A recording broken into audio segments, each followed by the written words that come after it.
오늘 말씀 시편 1편 1절에서 6절 말씀 같이 보겠습니다.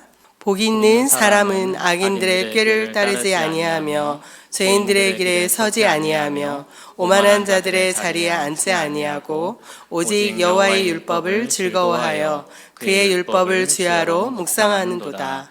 그는 시냇가에 심은 나무가 철을 따라 열매를 맺으며 그 잎사귀가 마르지 아니함 같으니 그가 하는 모든 일이 다 형통하리로다. 악인들은 그렇지 아니하며 오직 바람에 나는 겨와 같도다. 그러므로 악인들은 심판을 견디지 못하며 죄인들이 의인들의 모임에 들지 못하리로다. 무릇 의인들의 길은 여호와께서 인정하시나 악인들의 길은 망하리로다. 아멘. 아멘. 제가 자란 곳은 시골 중에서도 대표적 깡촌으로 눈이 오면 하루 3번 정도 다니는 버스도 끊기고 비가 오면 흙탕물로 온통 뒤덮여져서 물살이 거센 시냇가를 아이들은 건널 수가 없어서 동네 어른들이 업어서 건너줘야 학교를 갈 수 있는 곳이었습니다. 의뢰이 봄이 오면 파릇한 청보리 싹이 논두렁들 사이를 비집고 올라오고 동네 어귀를 돌아 흐르는 시냇물엔 늘어진 버드나무마다 파란 싹이 쭈삣쭈삣 봄을 토하며 고개를 드는 봄 풍경이 아름다운 마을이었는데요. 오늘 전할 말씀 시편 1편을 읽을 때마다 저는 어렸을 때 마을 풍경이 떠오르곤 하는데 시냇가에 심은 나무를 읽을 때마다 특히 더 그런 것 같습니다.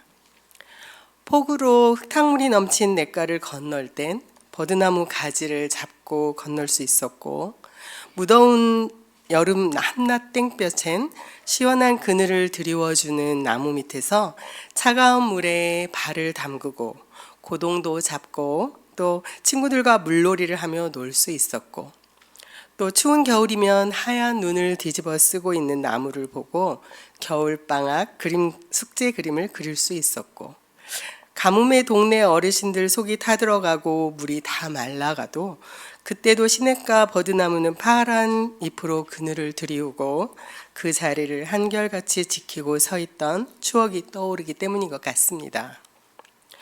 오늘 말씀 시편 1편은 복 있는 사람과 악인으로 나뉘는 말씀인데요.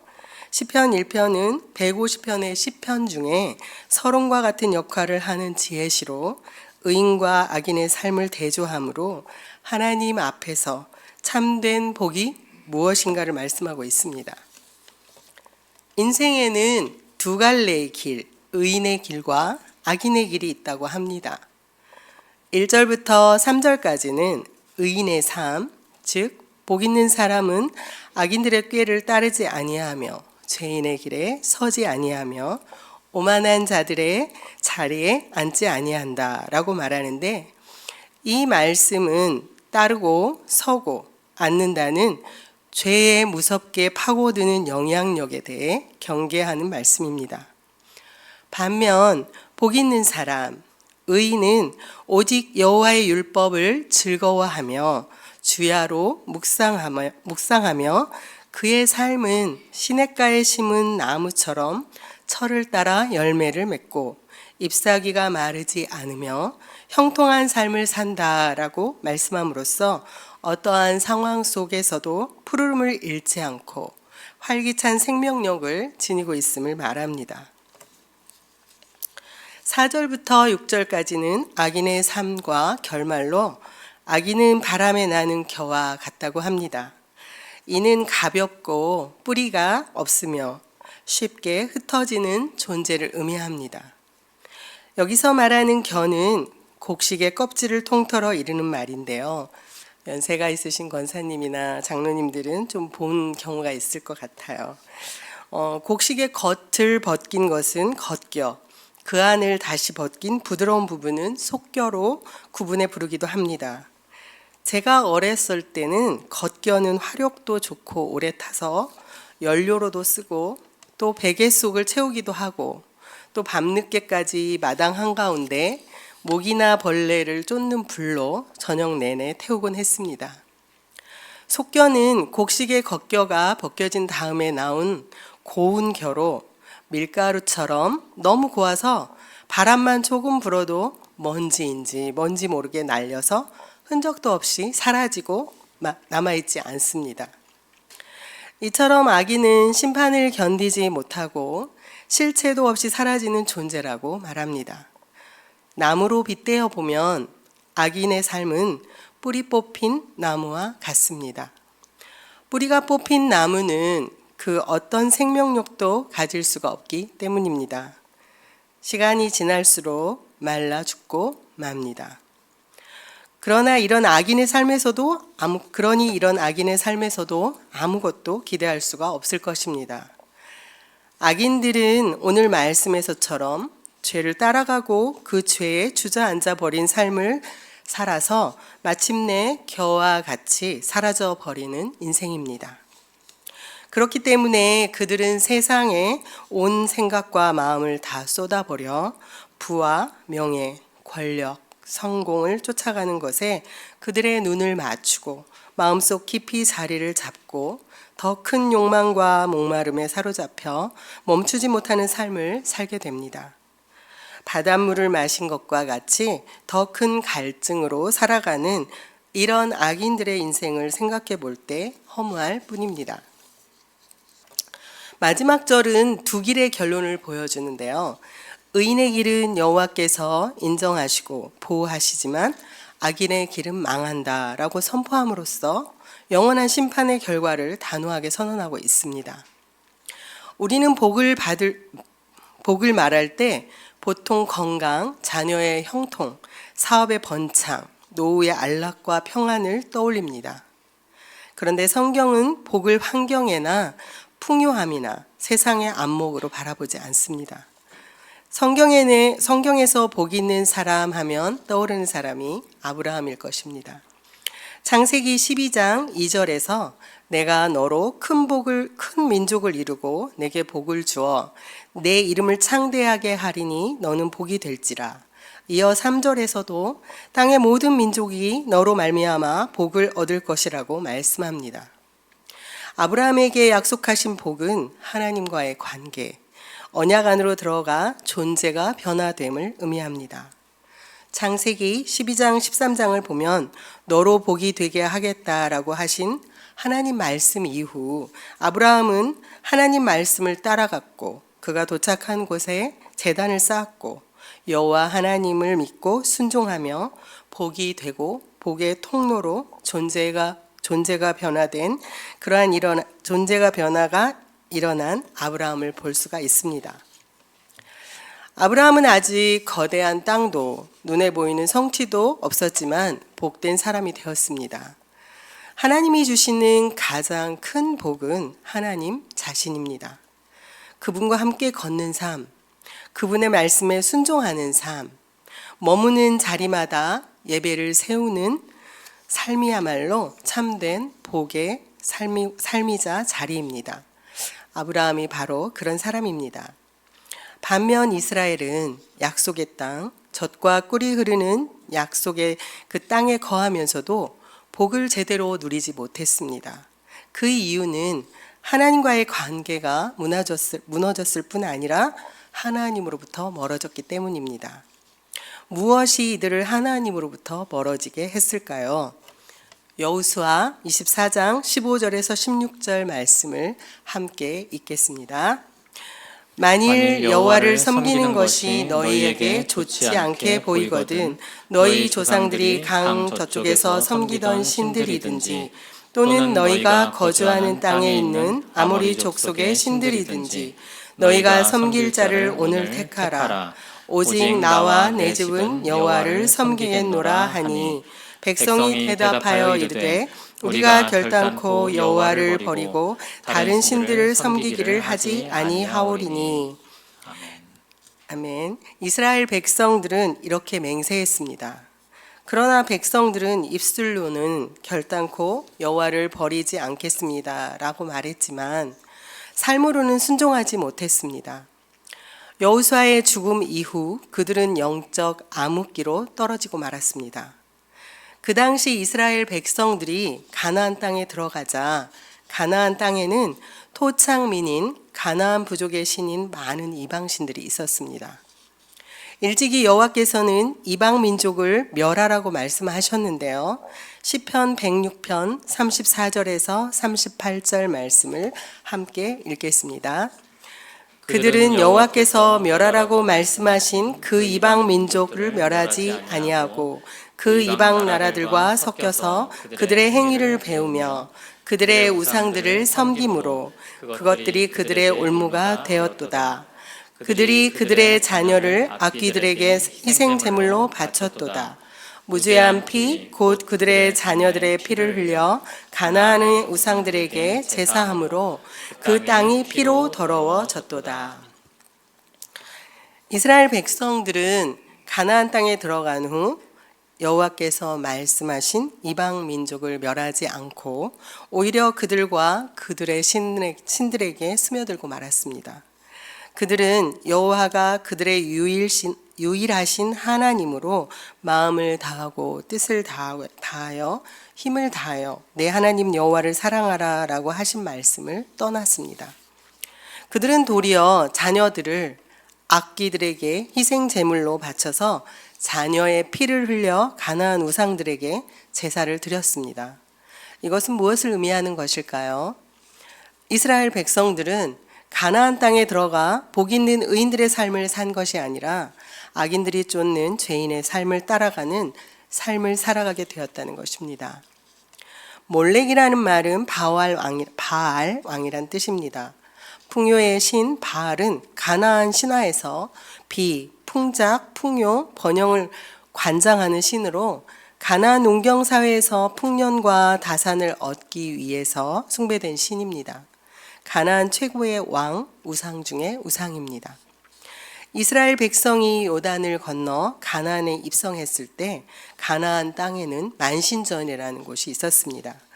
만신전은 모든 신을 모시는 신전을 뜻하는데 그리스어 판테온에서 따온 언어로 모든 신을 모시는 신전을 가리킵니다.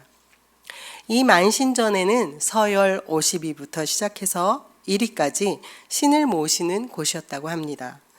이스라엘 백성들이 여리고성을 함락시키고 들어가 보니 이 만신전에 여호와께서 서열 52신으로 등극되어 있었다고 합니다. 그리고 정복전쟁을 하면서 이스라엘이 승리를 하면 할수록 여호와께서는 가나안 만신전에서 45위, 32, 25위, 10위 이렇게 계속 올라가십니다. 이것은 다신교 상황에서 고고학적으로 발견된 것입니다. 고고학적 발견으로 가나안 사람들이 그것을 보았을 때 마지막 최고의 첫 번째 신이 누구냐 하면 마지막 신은 엘이라고 합니다. 엘이란 신은 그 가나안 땅에서 누가 그들의 엘이냐, 그들의 신앙이자 신앙 고백이었습니다. 성경으로 보면 하나님이 여호와시고 예수님이 그리스도이시다. 이것이 우리의 신앙 고백입니다. 구약에서는 엘리야가 여호와가 하나님이면 그를 따르고 바알이 하나님이면 그를 따를지니라 라고 말씀하는데요. 말씀을 보겠습니다. 열왕기상 18장 21절 말씀 함께 읽겠습니다. 엘리야가 모든 백성에게 가까이 나아가 이르되 너희가 어느 때까지 둘 사이에서 머뭇하려느냐. 여호와가 만일 하나님이면 그를 따르고 바알이 만일 하나님이면 그를 따를지니라 하니 백성이 말 한마디도 대답하지 아니하는지라. 이 말은 여호와가 엘이면 그를 섬기고 바알이 엘이면 그를 섬겨라 라는 뜻입니다. 그런데 그 당시 부동의 제1위 신이 가나안에서는 바알이었습니다. 밀곰, 말감, 몰렉 다 같은 말로 여러 가지 말로 표현을 하고 있습니다. 그런데 항상 여호와냐 바알이냐 그것이 이 만신전 위에서 왔다 갔다 하는 상황이 가나안 땅에서 일어난 것입니다. 네, 몰렉 사진을 좀 올려주세요. 네, 이 그림이 몰렉 사진입니다. 그런데 몰렉 제사의 특징이 있습니다. 무엇이냐면 몰렉은 금속으로 만들어져 있는 우상신으로 뒤에 아궁이가 있습니다. 그리고 그 우상 아궁이에 불을 떼면 전체가 시뻘겋게 달아올랐다고 합니다. 몰렉 제사는 자녀를 그 몰렉에 뜨겁게 달구어진 손 위에 올려서 지져 죽이는 것입니다. 그림에도 나오는데 아이를 손에 이렇게 건네는 장면이 나옵니다. 정말 우리가 보기에는 미친 짓으로 보입니다. 도저히 이해되지 않는 이 일은 그 당시 세계관에서는 미친 짓이 아니었습니다. 왜냐하면 바알은 태양신입니다. 열왕기 상에 보면 엘리야가 바알 선지자들과 갈멜산에서 대결해서 이긴 사건을 기억할 것입니다. 그 사건에서 바알 선지자들은 큰 소리로 바알에게 불을 내려달라고 자신들의 몸에 피를 내고 상하게 했지만 아무 응답이 없었고, 반면 여호와 하나님께서는 번제물과 나무, 돌, 흙, 도랑의 물까지 불로 핥은 사건이 있습니다. 그들에게 불은 바알에게, 즉 태양으로 가는 길이었습니다. 그래서 이것이 당장 뜨겁지만 조금만 참으면 너는 제일 위대한 신인 바알에게 간다라는 그 뜻이 있습니다. 그래서 조금만 참아라 그들의 자녀에게 너는 곧 위대해져. 그것을 통해서 남은 이 땅에서 그들의 가족들은 부귀 영화, 번영을 누리고 전쟁에서 승리를 얻는다고 생각했습니다. 이렇게 제사의식을 치룬 후에는 아세라 여사제들이 와서 한바탕 잔치를 벌이고 했습니다. 여기서 문제가 무엇인가를 생각해 보면 하나님께서는 이 몰렉 우상 제사에 대해서 이스라엘 백성에게 시내 산에서부터 경고를 하셨습니다. 몰렉에게 제사는 안 된다. 자식을 몰렉에게 주면 반드시 죽인다라고 말씀하고 계시는데요. 말씀을 보겠습니다. 레위기 20장 2절에서 5절 말씀 함께 읽겠습니다. 너는 이스라엘 자손에게 또 이르라. 그가 이스라엘 자손이든지 이스라엘에 거류하는 거류민이든지 그의 자식을 몰렉에게 주면 반드시 죽이되 그 지방 사람들이 돌로 칠 것이요 나도 그 사람에게 진노하여 그를 그의 백성 중에서 끊으리니 이는 그가 그의 자식을 몰렉에게 주어서 내 성소를 더럽히고 내 성호를 욕되게 하였음이라. 그가 그의 자식을 몰렉에게 주는 것을 그 지방 사람들이 못 본 채 하고 그를 죽이지 아니하면 내가 그 사람과 그의 권속에게 진노하여 그와 그를 본받아 몰렉을 음란하게 섬기는 모든 사람을 그들의 백성 중에서 끊으리라. 하나님께서 이스라엘이 망하는 조건이 무엇이라고 말씀하고 있나요? 몰렉에게 자녀를 주면 안 된다는 것입니다. 모세오경 시내산 때부터 경고하신 말씀입니다. 너희가 가나안으로 들어가 너희 자녀를 몰렉에게 주면 안 된다고 경고하신 것입니다. 하지만 이스라엘 백성들은 바알에게 제물을 바치고 기도를 하여 그의 축복을 받으려 했던 가나안 부족들처럼 바알과 몰렉과 같은 우상을 섬기고 그들의 마음을 내어주고 여호와 하나님을 떠나 바람의 겨와 같은 삶을 선택하는 모습을 보게 됩니다.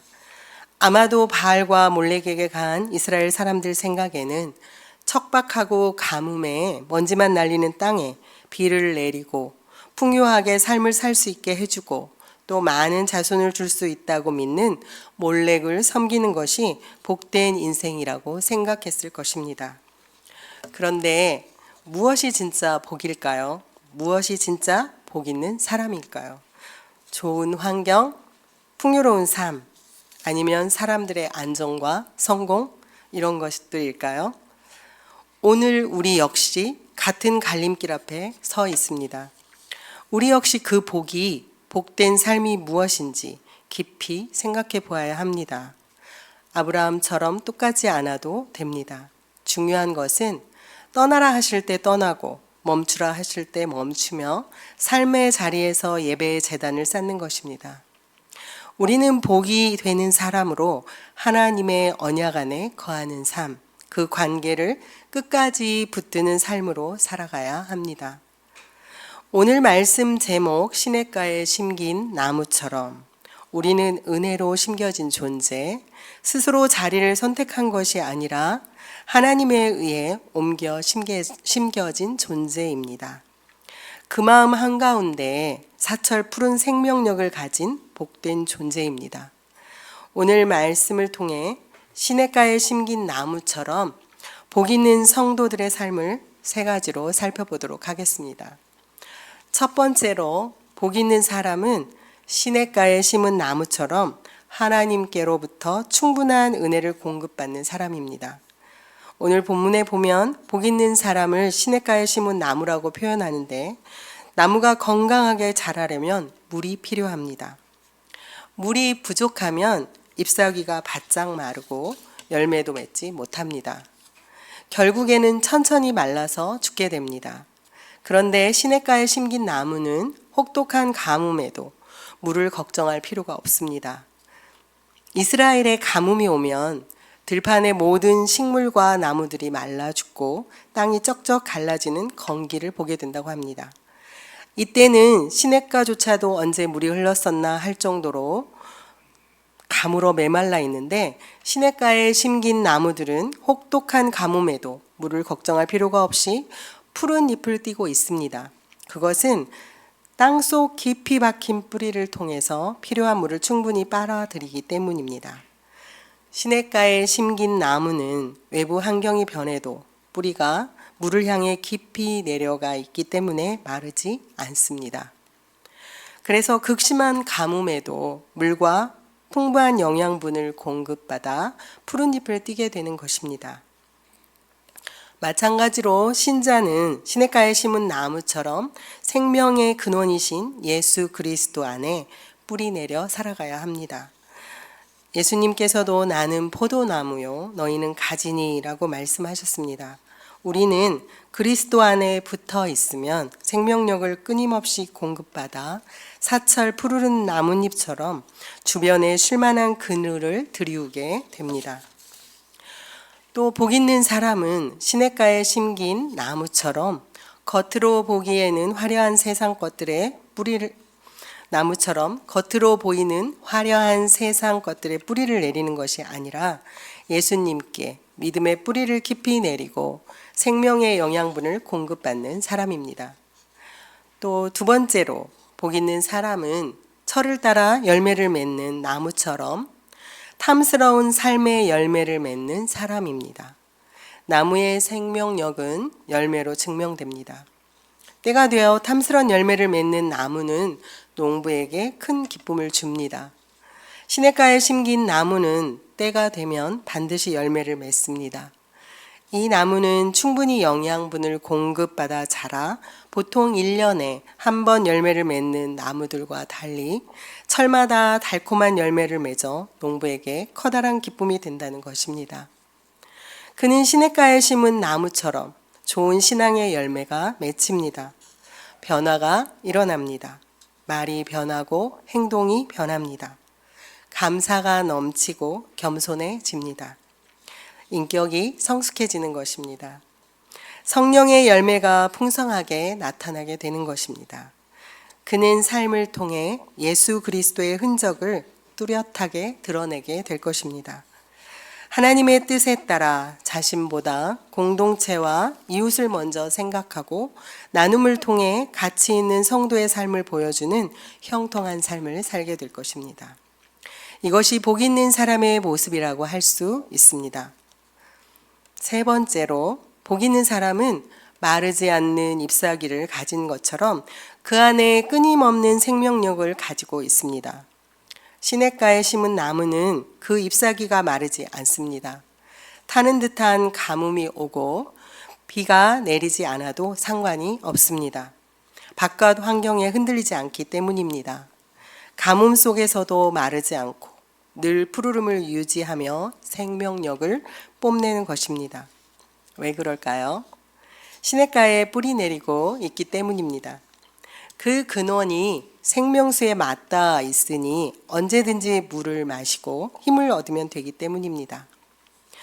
우리도 마찬가지입니다. 복 있는 사람의 삶에는 기쁨이 있습니다. 주님 안에 있음으로 사철 푸르른 생명력이 있습니다. 그 안에는 기쁨이 있습니다. 하나님을 즐거워하는 삶을 살아가고 있기 때문입니다. 근심할 만한 어려움이 없는 것은 아닙니다. 낙심하게 할 만한 고난이 없는 것도 아닙니다. 때로는 실패하고 때로는 넘어지기도 합니다. 그러나 그 무엇도 그를 완전히 망하게 하거나 거꾸러뜨리지 못합니다. 복 있는 사람은 시냇가에 심긴 나무처럼 하나님이 그 안에 무한한 생명력을 공급하기 때문입니다. 이것이 예수 그리스도 안에서 그 말씀에 순종하며 살아가는 형통한 사람의 모습인 것입니다.